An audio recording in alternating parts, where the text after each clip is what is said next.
Belfast के बीचों बीच एक विशालकाय जहाज जन्म ले रहा था। साल था 1909। 3 साल तक हजारों मजदूर दिन रात मेहनत करते रहे। टाइटैनिक, उन्होंने उसे पुकारा। एक ऐसा नाम जो शक्ति और भव्यता की कहानी कहता था। लोग कहते थे कि वो आर्डिग है, इंजीनियरिंग का एक चमत्कार। टाइटैनिक में आलीशान केबिन, भव्य सीढ़ियां और यहां तक कि एक स्विमिंग पूल भी था। अखबारों ने उसकी शान और शौकत के बारे में लिखा, जिसने लोगों की कल्पना को मोहित कर लिया। 31 मई 1911 को वो पल आ गया। एक जोरदार गर्जना के साथ वो पानी में उतर गई, मानवीय महत्वाकांक्षा और कुशलता का प्रतीक बनकर। किसी को नहीं पता था कि टाइटैनिक के लिए किस्मत ने एक अलग ही सफर लिखा है। 10 अप्रैल 1912 हवा में उत्साह भरा था। साउथहैम्पटन, इंग्लैंड से टाइटैनिक ने अपनी पहली यात्रा शुरू की। 2200 से ज्यादा लोग सवार थे। हर किसी के अपने सपने और अपनी मंजिलें थी। अमीर परिवार थे जो अमेरिका में नई शुरुआत की तलाश में थे। परिवार डेक पर टहल रहे थे, ताजी समुद्री हवा का आनंद ले रहे थे। फर्स्ट क्लास में शानदार डिनर के साथ चमकती शैंपेन परोसी जा रही थी। भविष्य उज्जवल लग रहा था, आशा और संभावनाओं से भरा हुआ।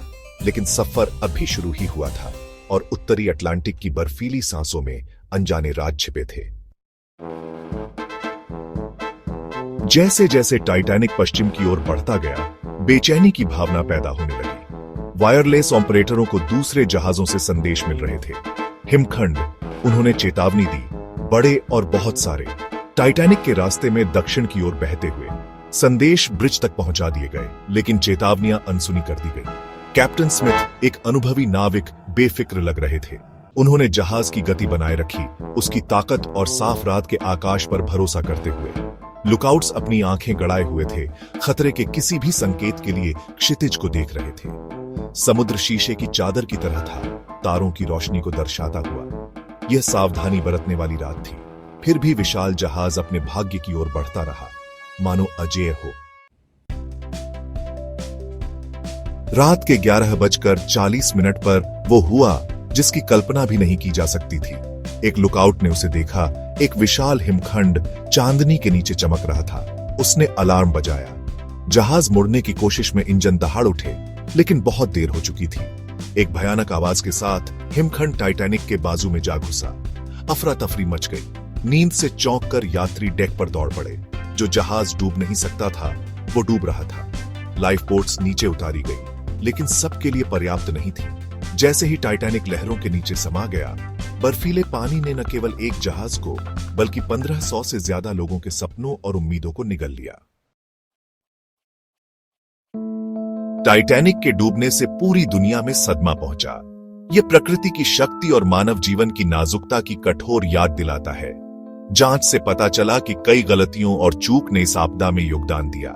पर्याप्त लाइफ बोट्स की कमी, बर्फ की चेतावनियों की अनदेखी और जिस गति से जहाज यात्रा कर रहा था, इन सभी ने त्रासदी में भूमिका निभाई।